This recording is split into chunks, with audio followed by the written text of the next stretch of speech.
राष्ट्रीय एकता दिवस पर प्रधानमंत्री नरेंद्र मोदी ने आतंकवाद का समर्थन करने वाले लोगों को आड़े हाथों लिया।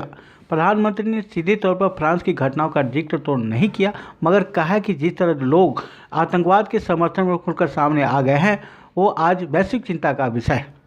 उन्होंने कहा कि दुनिया के सभी देशों की सरकारों को आतंकवाद के खिलाफ एकजुट होने की ज़्यादा ज़रूरत है। पीएम मोदी ने कहा कि आतंकवाद हिंसा में कभी भी किसी का कल्याण नहीं हो सकता।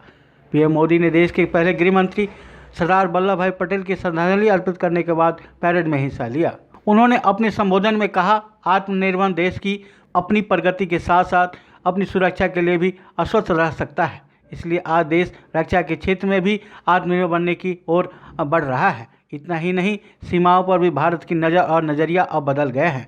उन्होंने कहा, आज भारत की भूमि पर नज़र रखने गड़ाने वाले को मुंहतोड़ जवाब मिल रहा है। आज का भारत सीमाओं पर सैकड़ों किलोमीटर लंबे सड़कें बना रही है, दर्जनों ब्रिज, अनेक सुरंगें बना रहा है। प्रधानमंत्री ने सीधे तौर पर फ्रांस का जिक्र नहीं किया, लेकिन इशारों में उन्होंने ऐसी घटनाओं को सही ठहराने वालों को आड़े हाथों जरूर लिया। उन्होंने कहा, बीते कुछ समय से दुनिया के अनेक देशों में जो हालात बने हैं, जिस तरह कुछ लोग आतंकवाद के समर्थन में खुलकर सामने आ रहे हैं, वो आज वैश्विक चिंता का विषय है। आज के माहौल में दुनिया के सभी देशों को, सभी सरकारों को, सभी पंथों को आतंकवाद के खिलाफ एकजुट होने की बहुत ज़्यादा ज़रूरत है। शांति, भाईचारा और परस्पर आदर भाव का ही मानवता का सच्चाई पहचान है।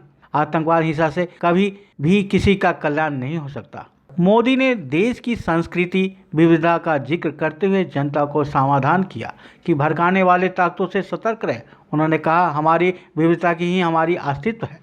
हम एक हैं तो असाधारण है, लेकिन साथियों, हमें ये भी याद रखना है कि भारत की एकता, ये ताकत दूसरे को खटकती भी रहती है। हमारी इस विविधता को ही वह हमारी कमजोरी बनाना चाहते हैं। ऐसी ताकतों को पहचानना जरूरी है, सतर्क रहने की जरूरत है। सब्सक्राइब करें भारत पोस्ट न्यूज़ 7 को और प्रेस करें बेल आइकन ताकि मिलती रहे हर अपडेट।